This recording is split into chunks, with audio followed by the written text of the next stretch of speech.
This video has the Nintendo Switch 2 in the title and the thumbnail, so now I'm going to talk about the PS5. Back when Sony released the PS5, there was a event going on, and because of it, there was a chip shortage, meaning they couldn't make that many PS5s. And then on top of that, the entire market of people buying the PlayStation 5s were actually scalpers, who were then re-releasing those PlayStation 5s, marked up by like 50-60%. Then you had those dickheads who were just scamming people left and right for no reason, claiming they had a PS5, and then when you sent them $200, they would then ghost you.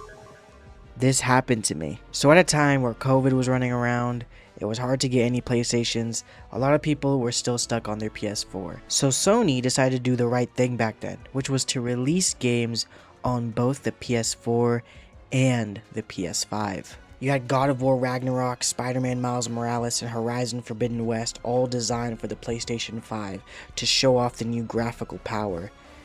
They're also on PS4 though. Naturally, Sony did not want to let go of that 110 million player base. So to make sure that the PS4 gamers were also giving them their money, they decided to make sure to release their games on PS4. And honestly, it wasn't such a bad decision back then, and it made sense.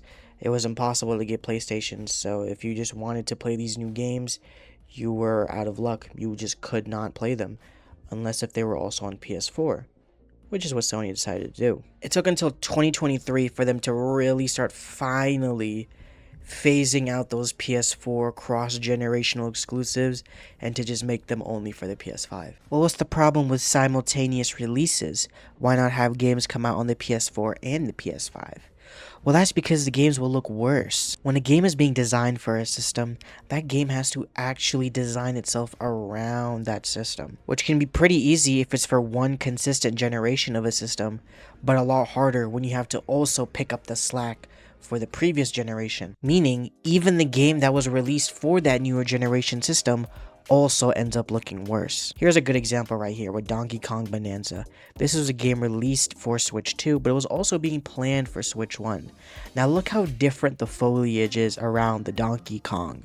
It changed so much because of the power of the Switch 2, which allowed Donkey Kong to look better. Now obviously, had this also released on the Switch 1, so a simultaneous release just like what PlayStation was doing back in the day, then yeah, even Donkey Kong, even for the Switch 2, would end up looking more in line like the Switch 1 version, the original version. But when you release yourself from the shackles of 8-year-old hardware and focus on what's new, you're actually able to make some good-ass games that look really pretty. Won't you look at that? Which is why Sony's doing it less and less and less. I remember seeing the GTA 6 trailer come out, seeing some poor souls asking, will this also be on PS4? Buddy. Pick up the skillet, put on the McDonald's hat, and get to putting those fries in the bag. Listen up, if you're still on the PS4 or the Xbox One, God rest your soul, let it go. Let it go. This is not for you anymore, I'm sorry. But now, all of a sudden, people are getting mad that the Switch 2 is actually sticking to their exclusives, calling it anti-consumer. Are you dicking me? As mentioned before, cross-gen games are not good. You're gonna have a bunch of Switch 2 games come out look worse than they could have if they also have to pick up the slack for the previous generation. I guarantee you, Mario Kart World, Donkey Kong Bonanza, these are games that would not look even nearly as good if they also released on the Switch 1. And I'm sure Sony was gonna do the same thing with the PS5, they just weren't able to because of how many problems kept popping up, like the chip shortage and COVID and the scalpers. And even then, you're actually still getting fed. Pokemon Legends ZA, Metroid Prime 4 Beyond, and Tomodachi Life Living the Dream. You guys are still getting games. I think Nintendo was doing it perfectly. I think there should be a 2-year gap where you have a few games here and there that are releasing on both systems.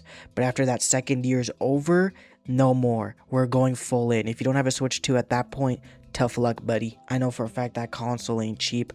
I get it. But it is what it is. If you want some good quality ass games, you have to shell out that cash.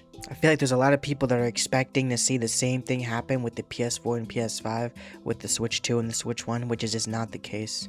Once again, Nintendo is not facing those problems that Sony was back then, which is why they're not going to release Donkey Kong Bonanza on the Nintendo Switch 1. That's why an artistic and masterful, beautiful piece of art like Yoshi and his book can't release on the Switch 1, you big bitch. But it's okay. If you don't have a Switch 2, but you want to buy Switch 2 games, I have a solution. Subscribe to my channel. I will 100% definitely buy you a Switch 2. I totally will. I am definitely not lying.